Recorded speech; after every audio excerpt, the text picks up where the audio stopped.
Tvoje ime ostaje na ovoj zemlji, među semenom, u zelenilu polja, u zlatu pšenice. Dan dolazi, a on odlazi planinama, nalazi poeziju među zvezdama, briše i ispira našu krv u najčistijoj od svih voda.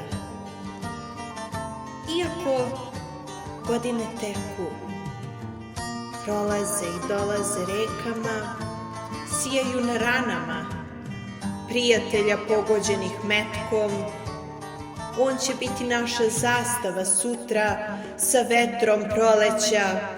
On leti u tamnine očiju mladih devojaka.